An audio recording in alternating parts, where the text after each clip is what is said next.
അപ്പോൾ ഈ ഇന്ത്യയിലാകെയുള്ള സാഹചര്യം നോക്കിയിട്ടായിരിക്കും. അപ്പോൾ അതനുസരിച്ചിട്ട് ഞങ്ങൾ പ്രശ്നങ്ങൾ ഉന്നയിക്കുന്നുണ്ട്.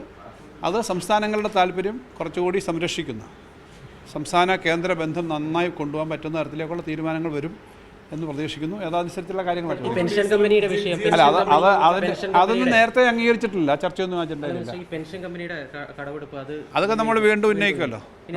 വായ്പാ പരിധിയുടെ കാര്യം അതെല്ലാം നമ്മൾ സാധാരണ പറയുന്ന കാര്യങ്ങളൊക്കെ നമ്മൾ നേരത്തെ നമ്മുടെ സ്റ്റാൻഡ്, ആ സ്റ്റാൻഡിന് മാറ്റമില്ല. ബാക്കി അവിടെ നിന്ന് പറയാം. സമയം തുടങ്ങി. GST കൗൺസിലുമായി ബന്ധപ്പെട്ട കാര്യങ്ങൾ ആണ് മന്ത്രി വിശദീകരിച്ചത്.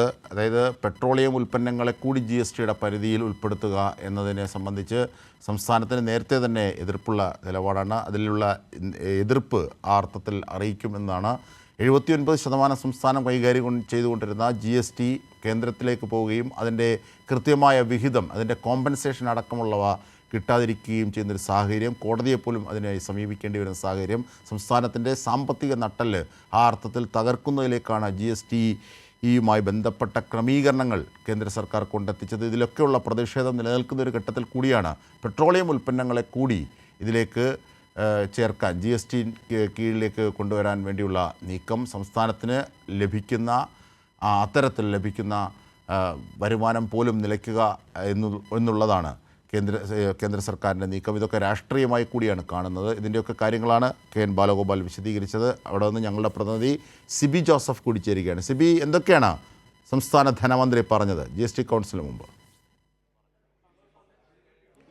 ജിംഷാദ്, ഇന്നിപ്പോൾ രാവിലെ പ്രീ ബജറ്റ് ചർച്ചകളും അതോടൊപ്പം തന്നെ ഉച്ചയ്ക്ക് 2 മണിക്ക് ശേഷമാണ് GST യോഗവും ആരംഭിക്കുക. എന്തായാലും പ്രധാനമായും ഈ പ്രീ ബജറ്റ് ചർച്ചയിൽ നമുക്കറിയാം അടുത്ത മാസമാണ് ഈ മൂന്നാം മോദി സർക്കാരിൻ്റെ ആദ്യ സമ്പൂർണ്ണമായ ബജറ്റ് വരാൻ പോകുന്നത്. അതിനു മുമ്പ് രണ്ടാം മോദി സർക്കാരിൻ്റെ അവസാന ബജറ്റ് എന്ന് പറയുന്നത് ഇടക്കാല ബജറ്റ് മാത്രമായിരുന്നു.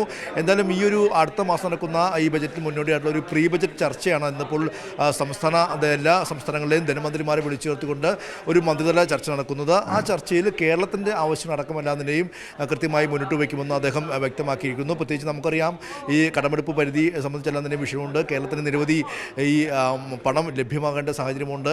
അങ്ങനെ കേന്ദ്ര വിഹിതം സംബന്ധിച്ചെല്ലാം തന്നെയും പരാതികളുണ്ട്. എന്തായാലും ഈ മൂന്നാം മോദി സർക്കാർ അധികാരത്തിലെത്തുമ്പോൾ വീണ്ടും BJP തന്നെ നയിക്കുന്ന ഈ സർക്കാരാകുമ്പോൾ ഈ ഇതിൽ ചില അസ്വാരസ്യങ്ങൾ അല്ലെങ്കിൽ രണ്ടാം മോദി സർക്കാരിൽ നിന്നുണ്ടാകുന്ന ഒരു അനുഭവം ആയിരിക്കില്ല പുതിയ സർക്കാരിൽ നിന്നൊരു തങ്ങൾ പ്രതീക്ഷിക്കുന്നതായും ഈ കേന്ദ്രവും സംസ്ഥാനവും തമ്മിലുള്ള ഈ ഒരു ചില അഭിപ്രായ വ്യത്യാസങ്ങളെല്ലാം നിലയും മാറുമെന്നൊരു പ്രതീക്ഷ ഉണ്ടാകുമെന്ന് ഇപ്പോൾ KN ബാലഗോപാൽ പറയുന്നു. എന്തായാലും KN ബാലഗോപാൽ പറഞ്ഞ കാര്യങ്ങളെ സംബന്ധിച്ചുള്ള വിശദാംശങ്ങളാണ് സിബി ജോസഫ് ഞങ്ങളുടെ പ്രതിനിധി നൽകിയത്.